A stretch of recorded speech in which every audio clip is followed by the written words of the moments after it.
Hey guys, Red Pilled Biker here, and I'm going to go back to focusing on my story within the marriage itself, leading up, hopefully one of these days, to why no longer it was worth my time and effort to stay in the marriage. And I think it has a lot to do with going from initially, most men will admit they had fantastic sex, great affection, admiration during that initial phase of courtship and in the early part of marriage. I didn't really get the early part of marriage. I went very quickly from being a lover to a dog to being a doorstop. And here's what I mean by that. In the courtship phase, we're putting out our ability to bring in a mate. And women sell their sexuality because, well, that's what men are interested in. And we try to sell our resources, which is what they're interested in. We are a resource stream, period. And it's not fair to say either one is just those things, but those are what catch our initial interest. And the lure is thrown in the water, which was great sex. And with that, men they find it interesting because obviously it's pleasurable, but it's far more than that. It means they are personally desirable, and they're desirable because we have been trained to be a resource, which is not necessarily a bad thing, but it's kind of bad when it gets to the point that that's all we are, is a resource. And if we just view ourselves as a resource, then it gets a little bit dicey for us.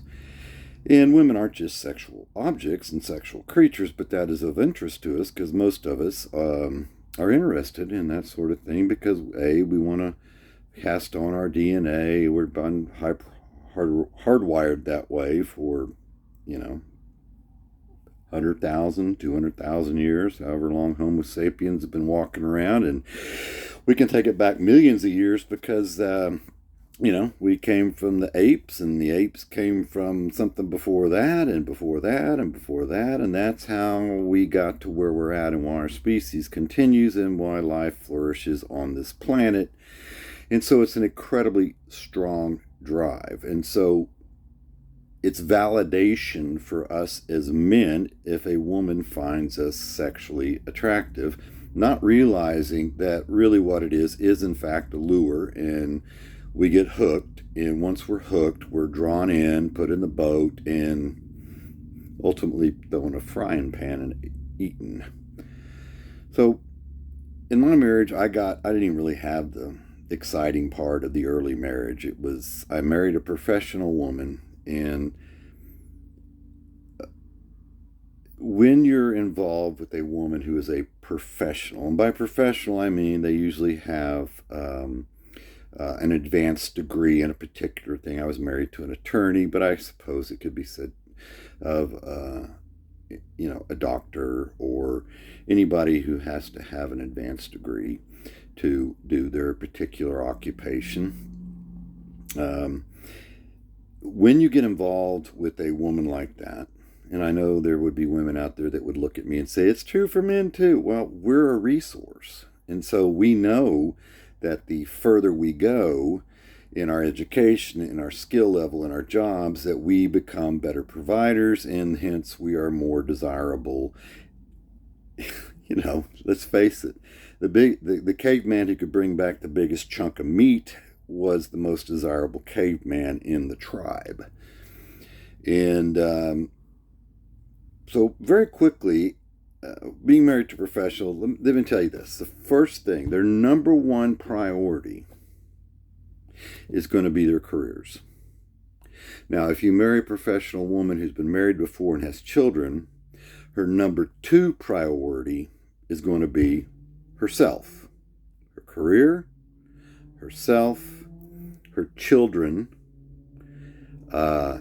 And you might come in a distant fourth, but I really think it'd be easy to label a half a dozen things between that. So if you're in the top 10, you'll be, of her priorities, you'll be pretty lucky. Um, so after the marriage, very quickly, I became more of a companion, hence from dog to door stop. And I became not anything you really need to please. I mean, we love our dogs. I have a dog. I love her. I want to take care of her. Um, I make sure she gets fed every day. I make sure she goes outside and does her business. And if I got time, I'll take her for a nice walk. I mean, I go out of my way, but I'm not overly interested in getting to know the intellectual side of my dog, because she doesn't have an intellectual side. She's a sweet animal, and I would like to meet her needs, and I do give her affection and whatnot. So that's what happened to me. I became a dog. And it's probably more accurate of a description than I'd even like, because if I were to describe myself back in that day, I would say, well, I'm faithful, I'm loyal, I'm protective. Well, I just described somebody's golden retriever. And that was the way it was. The need to get to know me on an intellectual level, the need to get to know my emotions and my feelings was not relevant. It was relevant to me. It was not relevant to her. And so our discussions very quickly went from anything intellectual or spiritual or anything we've been reading. I think I saw her read a book. I know she read a lot of law books, but I am and always have been, at least since my 20s when I really discovered my love of reading, I'm well read. Probably overly so. I'm well read. I like a variety of topics. If you're really into reading and you read only one subject matter, and I don't care if it's science, religion, whatever, sports, you're not well read. You're overly read in one topic. Spread it out a little bit. Sure, we all find things that we really enjoy, and we find that we read a lot more of those books than maybe others. I don't particularly care for Westerns. I do like science fiction, but primarily you could say what I read has been spiritual, psychological, philosophical, but I have tried to keep up with politics and things like that to the point where it just becomes depressing. Anyway, all that was cast aside. My physical needs, which I've discussed in my earlier videos ad nauseum, I don't worry about my dog's sexual needs. Not to sound creepy, but, first thing we do with most of our dogs is fix them. I happen to have a female animal, but I have had male dogs, and to be truthful, the first thing you do with a male dog, if you're a responsible dog owner, is once they get to a certain age, you take them in and you have them castrated. And the reason you have them castrated is they become less of a nuisance, better behaved, they become more docile. And so in time, and it varies, mine was very quick. Mine was like right after the wedding vows and the cake was eaten, I was taken to the vet and castrated real quick. Other men, it may take a little longer. And that's ultimately, it will happen to you. If you marry, sooner or later, you'll be castrated. But I was a pet. I was a companion. I was faithful and loyal and all those other good things. And I just hung in there for a while. And then really it dropped down from being at least being a dog, because a dog you got to pay some attention to. Within a very short period of time, couple, 3, 4, 5 years, probably because I was useful at that time, maybe a little longer. I went to being a piece of furniture, and I think that kind of happened once the kids got to a certain age. that they really wanted to go live with their dad or spend more time with them or whatever. So my need, my purpose for her in this marriage was a little bit diminished because I was a built-in babysitter. I came home before her from my job, and the kids would get home from school, and I would make sure they were safe, and at many times make sure they were fed and did their homework and went to bed on time or whatever, because she was extending her hours at trying to set up this law practice. And at least there was some sense of purpose in doing that. Well, once that was over and the kids, had gone to live with their dad, or at least they got old enough where they were a little bit more self-sufficient on themselves, I became more like a piece of furniture. I always saw it as, a comfortable, lazy boy. One that you probably had for many years. The leather's all broken. It's not too good looking. You don't care that much. I mean, if something really happened to it, you wouldn't be devastated. But it's nice to have because at the end of the day, you can come and sit on it. It's a useful thing.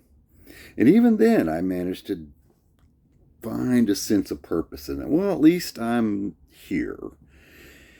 And the mental gymnastics I had to go through to justify my position in this marriage was incredible, and I won't go into a whole lot of detail. I have a feeling that some people would understand that. But then you go to being a doorstop, something that nobody really cares about. It does serve a use. It has a singular purpose. And maybe you're just used to having it around so long that you don't bother ever getting rid of it. It's an old heavy thing. Maybe you picked it up at an antique store, and it serves its purpose. It keeps the office door from closing, or it keeps the front door from closing. It's just a doorstop. But you don't, the furniture, you'd at least clean it every once in a while. You might put a little bit of leather conditioner on it. But let's face it, a doorstop, you're not going to put a whole lot of thought, effort, or energy into. And for about the last decade of our marriage, I was pretty much a doorstop. I was kind of useful, I paid half the bills, which is going to be a topic of my next video. I paid half the bills, and, I fed the dogs. This woman had a tendency to go on vacations without me, and I know it's like, oh, you might have been out screwing around. No. You got to remember, this is a woman who's obsessed with her career and she had become by this time morbidly obese. So she's screwing around. I mean, I guess it's possible. I can't imagine with who, but she would go on these vacations that she could afford because she was an attorney and made a lot of money, but I couldn't afford to go on. And so I was at home. She'd go off to Europe with her girlfriend. She had her kids to Europe. But, I was like, I can't afford to do that. I have a good job. I have money, but I don't have $5,000, $6,000, $7,000 to spend on a European vacation. So I would stay home. And yeah, that happened way more than once. So yeah, that's I might have been a little hyperbolic, not way more. It happened more than once. But I had a useful purpose. The house was safe and taken care of. The doorstop continued to work. But I went from initially being a desirable, loved interest to being a dog, and ultimately a piece of furniture, and then a doorstop. And it was at that point, after several years, that I chose to leave. And it was my choice. And nobody expects a doorstop to get up and walk away.